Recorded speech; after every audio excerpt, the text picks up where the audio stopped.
자, 오늘은 믿음의 부모와 축복의 가정이라는 제목으로 함께 말씀을 나눕니다. 시대가 지나가면서 효나 사랑이란 단어가 점점 더 사라져가고 있습니다. 18살 먹은 젊은 청년이 아버지를 고소해요. 초등학교 6학년의 아들이 아버지를 경찰에 신고합니다.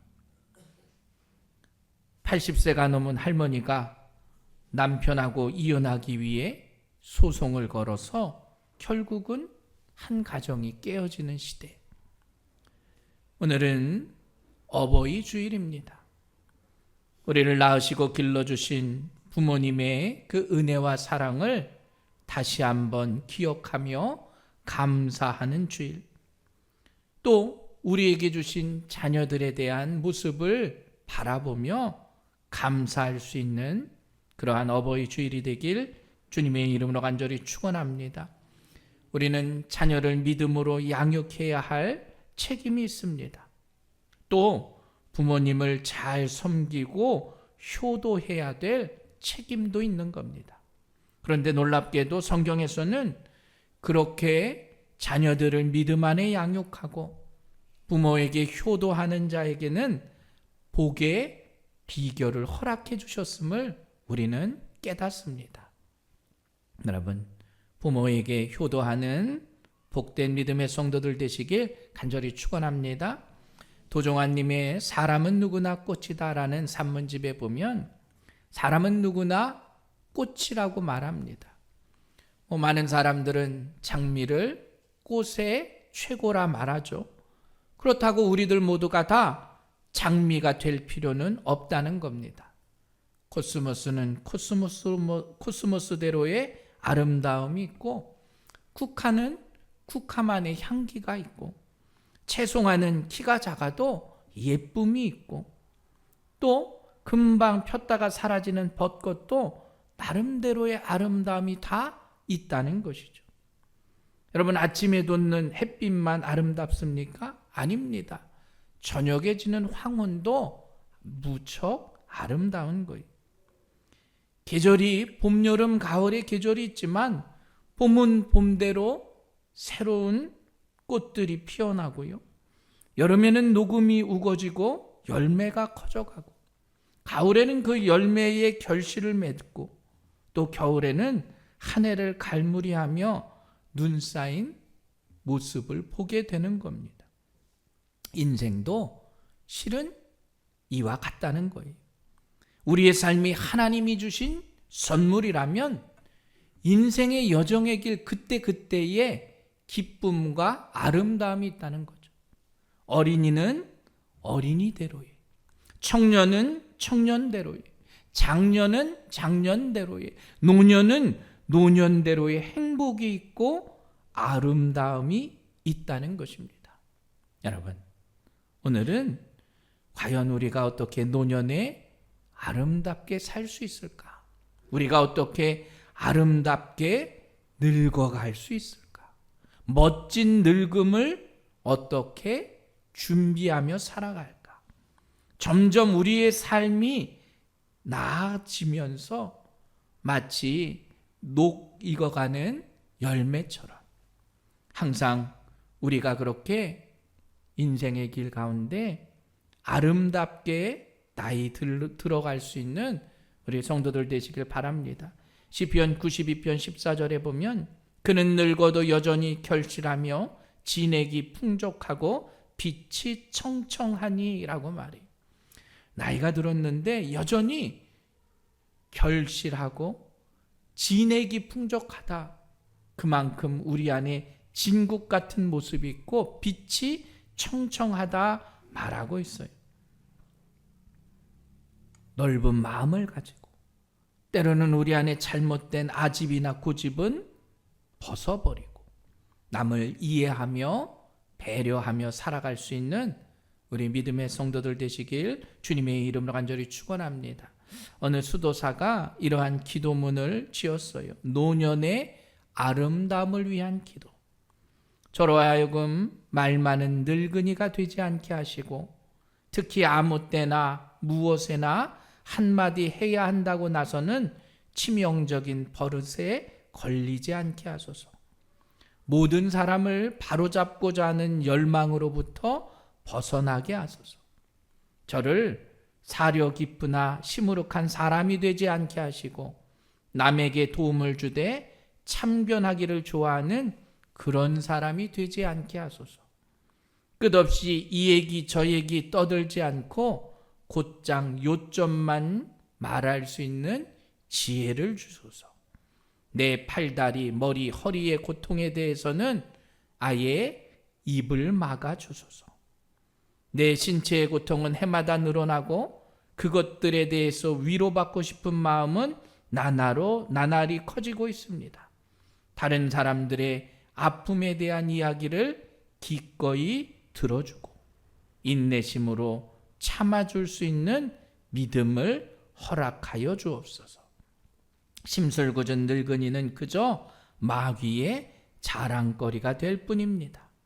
제가 눈이 점점 어두워지는 건 어쩔 수 없지만 선한 것만 바라보며 하나님의 뜻 안에서 살아갈 수 있도록 능력을 더하여 주시옵소서.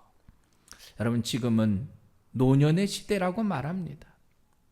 근간의 의학이 발달하고요, 건강의 상식이 공유돼서 점점 더 우리들의 나이가, 수명이 늘어나고 있어요. 우리나라는 초고령 사회로 이미 진입했습니다. 여러분, 조선시대에 사람의 평균 수명이 35세였대요. 해방 직후에는 45세. 1960년대만 해도 평균 수명이 50세밖에 안 됐어요. 그런데 지금은 어떻게 해요? 80세를 넘어서 이제는 100세의 시대에 살아가고 있어요.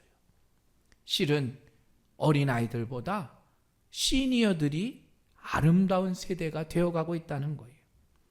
우리의 부모님들은 그런 전쟁의 참화를 이겨낸 세대입니다. 한국 교회의 부흥을 이룬 세대예요.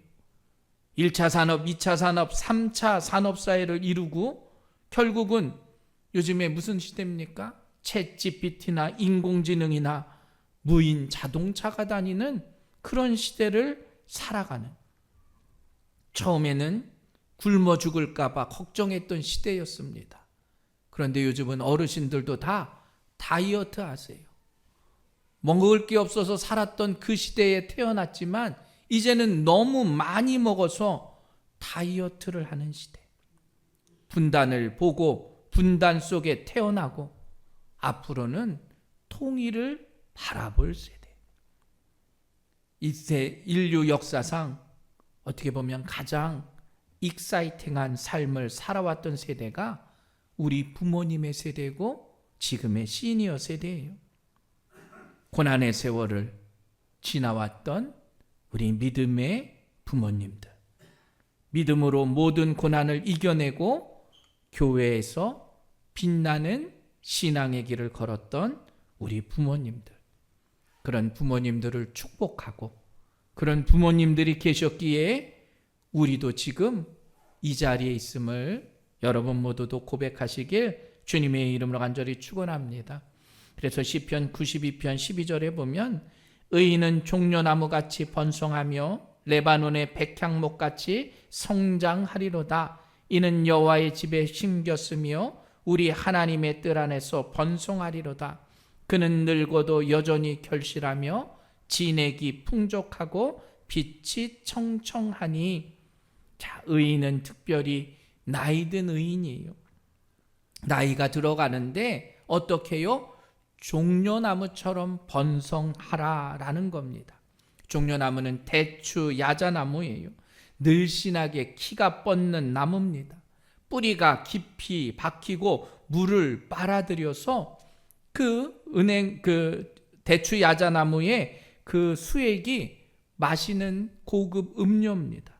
또 종려나무는 장수와 축복의 상징이에요. 그래서 예수님이 예루살렘으로 입성하실 때 많은 사람들이 이 종려나무 가지를 흔들었습니다. 그 종려나무 가지를 흔들고 왕의 입성을 축하하는 거예요. 그래서 종려나무는 바로 영광을 나타내요. 여러분, 우리 믿음의 부모님들이 지금까지 종려나무처럼 우리를 위해서 헌신하고 하나님께 영광을 올려드렸다는 사실을 기억하시기 바랍니다. 또 우리의 부모님들은 백향목같이 번성하리라 말했어요. 백향목은 우리나라의 소나무와 같습니다. 추위와 더위를 잘 견뎌요. 솔로몬의 성전을 건축하는 제목이 바로 백향목입니다. 가장 좋은 가구, 비싼 피아노를 만드는 가구, 향이 좋고 그래서 벌레나 해충이 나무에 접근하지 못해요.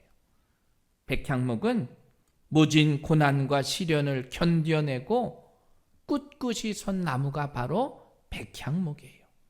자, 우리 부모님도 이와 같습니다. 힘들고 어려운 고난의 시기를 꿋꿋하게 향기를 품으며 이겨내고 지켜내신 거예요. 레바논의 백향목 같은 신앙의 모습을 통해서 우리에게 그러한 신앙의 유산들을 물려주셨다는 거예요. 그래서 우리의 부모님들은 종려나무요 레바논의 백향목과도 같은 분들이십니다.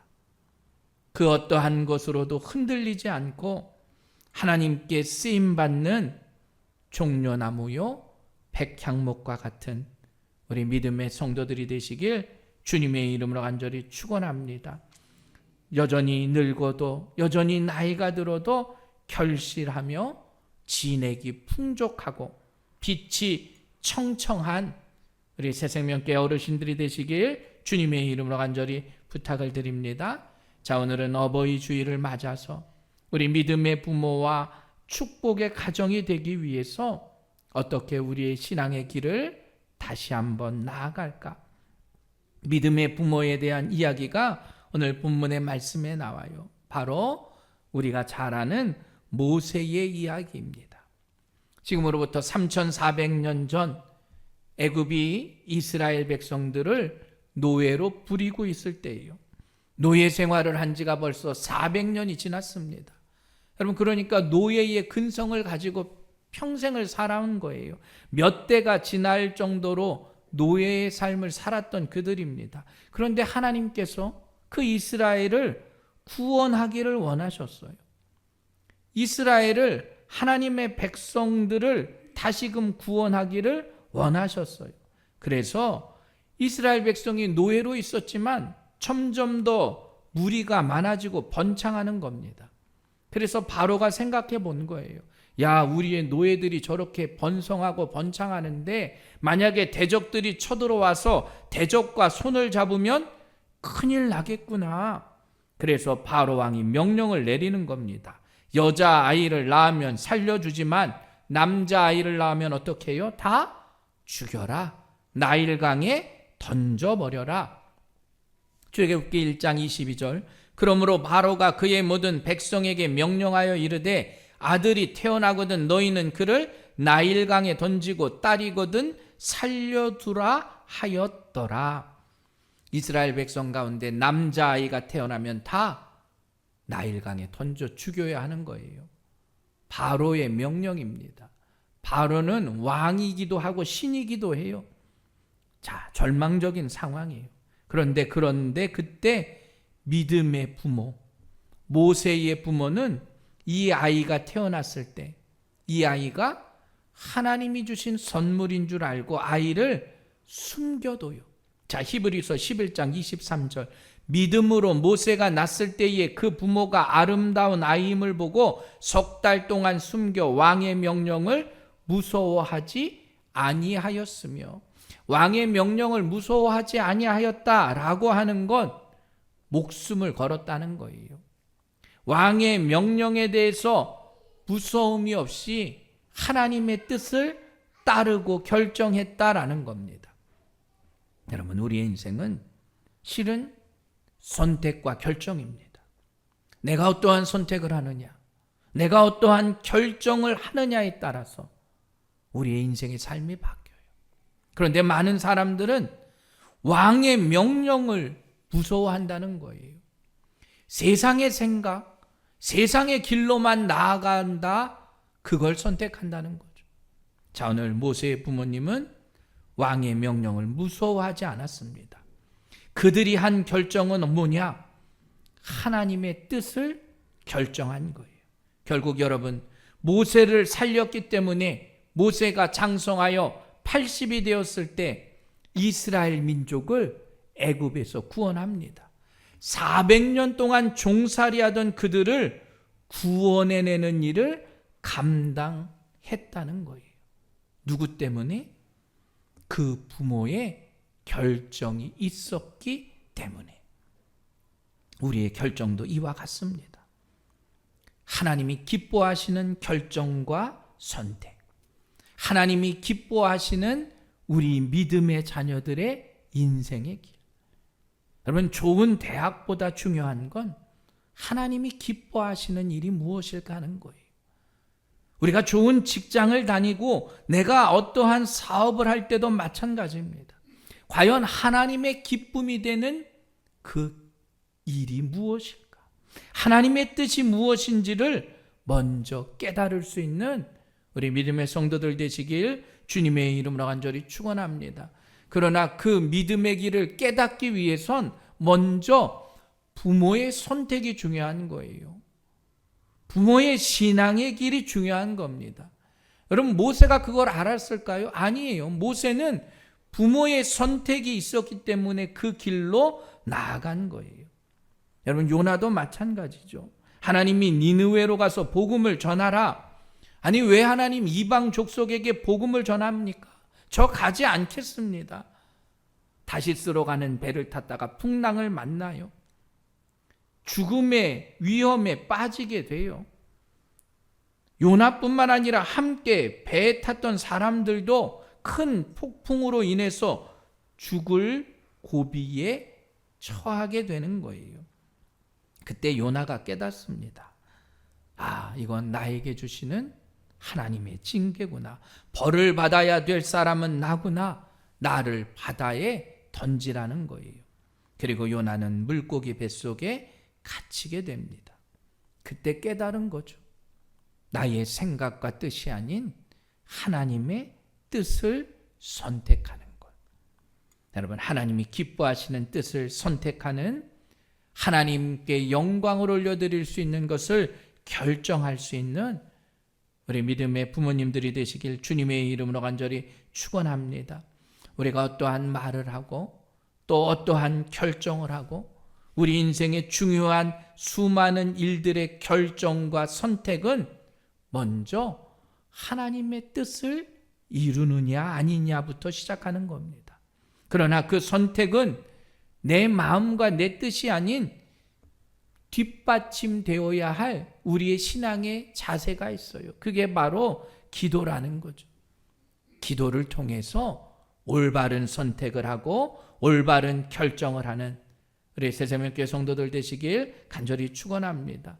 그 기도의 뜻이 바로 하나님의 뜻이에요. 여러분, 사무엘의 어머니 한나를 아실 거예요. 한나는 아들이 없어요. 자식이 없어요. 하나님 앞에 서원합니다. 그래서 낳은 아들이 사무엘이에요. 하나님 앞에 서원했다고 하는 건 하나님께 이 아들을 바치겠다는 거예요. 하나님께 바치기 전에 주의 전에서 그는 항상 기도했어요. 하나님, 나에게 자녀를 주시면 내가 그 자녀를 하나님께 드리겠습니다.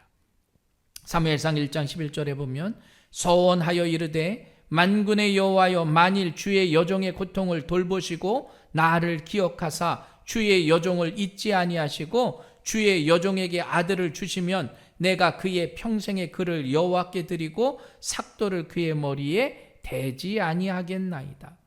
지금은 아들이 없는 상황이에요. 지금 자녀가 없어서 기도하는 겁니다. 그러면서 먼저 하나님께 드리겠습니다.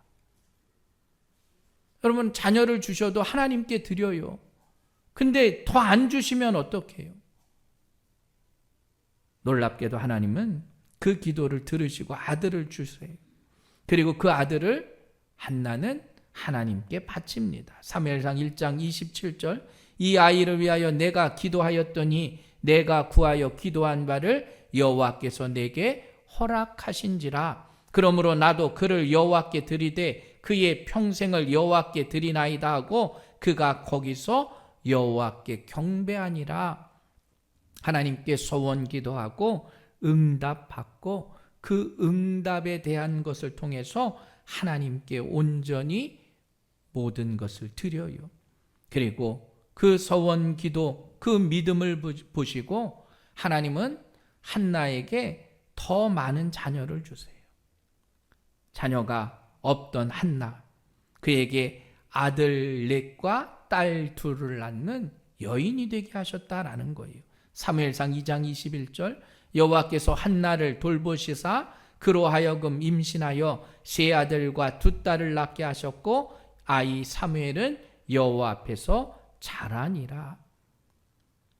여러분, 한 가정, 그 가정에 기도의 어머니가 있었기 때문에 하나님께서는 그 어머니의 기도에 응답하셨다는 사실을 기억하시길 주님의 이름으로 간절히 축원합니다. 우리 부모님들의 그 기도가 자녀들의 인생의 길을 의롭고 선한 길로 인도하신다는 사실을 여러분 모두가 기억하시길 간절히 바랍니다. 그래서 사무엘도 어머니의 그 기도에 응답한 삶을 살았어요. 나는 하나님 앞에 절대로 기도하는 것을 쉬는 죄를 범하지 않겠습니다. 나는 마음의 결단을 하고 어머니의 그 기도에 합한 삶을 살겠습니다. 그렇게 인생을 산 거예요. 여러분, 자녀들의 운명이 부모의 기도에 달렸음을 기억하십시오. 실은 부모님들의 그 기도를 통해서 자녀들의 일생이 책임져지는 거예요.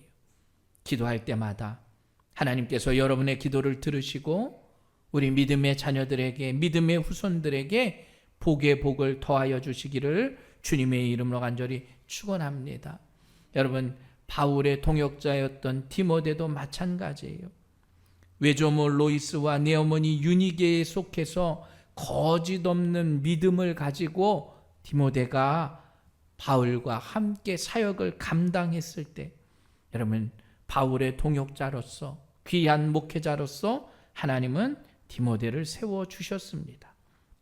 우리의 자녀들이 하나님께도 영광이요 세상 가운데도 복되고 귀하게 쓰임받는 믿음의 자녀들이 되기 위해서 우리의 기도가 우리 자녀들을 살리는 그러한 기도들이 되길 주님의 이름으로 간절히 부탁을 드립니다. 감리교회 창시자이고 또 유럽의 부흥을 일으켰던 웨슬리 목사님의 어머니 수잔나도 기도의 어머니였어요. 자녀를 19명 낳았습니다. 그럼 아마 나라에서 상을 표창장을 줄만 하죠. 웨슬리 목사님이 17번째 아들, 17번째 아들로 태어나 어머니의 신앙의 모습으로 자라났어요. 저녁엔 예배드리고 성경 말씀을 가르치고 말씀을 암송하고 기도를 통해서 자녀들을 양육한 겁니다. 실은 그 웨슬리 가정이 영국 전체를 변화시킬 수 있는 중요한 일들을 그 자녀들이 감당하게 되었어요. 하나님의 사람으로 쓰임받게 되었다는 겁니다. 여러분, 부모의 기도가 하나님의 사람을 만드는 거예요. 우리 부모님의 기도가 자녀들의 인생 가운데 하나님의 큰 복이 임할 수 있는 요건이 된다는 사실을 기억하시고 우리 어버이 주일날 부모님들의 그 기도가 우리의 자녀들을 살리는 복된 신앙의 기림을 깨달으시길 간절히 축원합니다. 그리고 그러한 부모의 기도를 통해서 믿음 안에 자라난 자녀들이 부모를 공경할 수 있는 거예요. 부모를 공경함을 통해서 놀라운 축복을 얻게 되는 거예요. 10계명의 1계명에서 4계명은 하나님에 대한 계명이고 5에서 10계명은 이웃과 사람에 대한 계명입니다. 그리고 그 사람에 대한 6가지의 계명 가운데 첫 번째가 부모 공경이에요. 출애굽기 10장 12절 내 부모를 공경하라 그리하면 내 하나님 여호와가 내게 준 땅에서 내 생명이 길리라. 부모를 공경하는 사람이 생명이 길다 말이에요. 또 에베소서 6장 1절에 자녀들아 주 안에서 너희 부모에게 순종하라. 이것이 옳으니라. 내 아버지와 어머니를 공경하라. 이것은 약속 있는 첫 계명이니 이로써 네가 잘되고 땅에서 장수하리라. 부모를 공경하는 것, 부모를 공경하는 마음을 가진 사람은 놀랍게도 그 생명이 길고 잘되고 장수하는 복을 받게 된다는 거예요. 우리 지금 저희 교회 80이 넘으신 우리 성도님들은 부모님을 공경하신 분들이세요. 보니까 장수하시잖아요. 주 안에서 부모에게 순종하는 그 장수의 복을 우리도 누려야 합니다. 주의 말씀으로 우리의 자녀들이 주의 기도로 양육되고 또 그렇게 양육된 자녀들이 부모님을 효도함을 통해서 잘 모실 때 그 가정이 축복의 가정되고 은혜의 가정이 된다는 사실을 여러분 모두가 기억하시길 간절히 축원합니다. 여러분, 그런 가정은 믿음의 가정이고 걱정 없는 가정이고 주님이 책임져 주시는 가정이고 세상 가운데서도 모든 것을 이겨내는 복된 가정이 된다는 사실을 기억하셔서 우리 부모님들의 그 놀라운 기도의 힘을 통해서 우리 자녀들은 더 힘을 내고 또 자녀들이 그러한 믿음의 모습을 깨닫고 부모님들을 온전히 섬기며 효도할 수 있는 우리 성도들 되시길 주님의 이름으로 간절히 부탁을 드립니다. 부모에 대한 오해라는 시가 있어요. 우리 어머니는 엄마가 보고 싶지 않은 줄 알았습니다. 어머니는 첫사랑이 없는 줄 알았습니다. 어머니는 친구가 한 사람도 없는 줄 알았습니다. 어머니는 몸이 절대로 아프지 않은 분인 줄 알았습니다. 어머니는 아무 꿈도 없는 분인 줄 알았습니다. 어머니는 새벽에 잠이 없는 줄 알았습니다. 어머니는 좋아하시는 음식이 하나도 없는 줄 알았습니다. 어머니는 짧은 머리만 좋아하는 줄 알았습니다. 어머니는 모든 것을 좋게 받아들이고 불만이 없는 줄 알았습니다. 어머니는 언제까지나 우리 곁에 계신 줄 알았습니다. 우리 아버지는 단 하루도 쉬는 것을 좋아하지 않은 줄 알았습니다. 우리 아버지는 웃는 걸 모르시는 분인 줄 알았습니다. 우리 아버지는 딸이 시집 가는 것을 보고 마냥 기뻐하시는 줄 알았습니다. 우리 아버지는 배가 빨리 불러와 좋은 음식 앞에서 먼저 일어나시는 줄 알았습니다. 우리 아버지는 안주머니에 늘 돈이 있는 줄 알았습니다. 아버지는 좋아하시는 운동도 취미도 없는 줄 알았습니다. 아버지는 아무리 험하고 힘든 일이어도 조금도 두려워하시지 않는 줄 알았습니다. 아버지는 눈물이 한 방울도 없는 줄 알았습니다. 실은 우리의 부모님 가운데 우리는 수많은 오해를 하며 살아갑니다. 자녀로서 우리의 효도를 다짐하는 믿음의 성도들이 되시길 바랍니다. 그리고 우리들에게 믿음의 부모님을 허락해 주시고 우리가 그 부모님께 헌신하며 감사할 수 있는 우리 믿음의 성도들 되시길 간절히 축원합니다. 부모님들이 돌아가셨으면 그 사랑을 가슴에 새기시며 그 사랑을 자녀들에게 온전히 물려주시기 바랍니다. 아직 부모님들이 살아계시면 살아계신 그때에 함께 하시고 더 행복한 삶을 살 수 있는 여러분들 되시길 간절히 축원합니다. 노인을 공경하라는 말과 공경받는 노인이 되라는 말은 실은 같은 말이래요. 내가 노인을 공경해야 나도 공경받는 노인이 될 수 있는 겁니다. 요즘 이 시대는 시니어들의 시대예요. 젊은이보다 어른들이 많은 시대입니다. 두 눈을 크게 뜨고 그 어르신들을 바라보며 공경받는 사람이 되기 위해서 우리가 먼저 그들을 공경하며 살아갈 수 있는 우리 새생명교회의 믿음의 성도들 되시길 주님의 이름으로 간절히 축원합니다.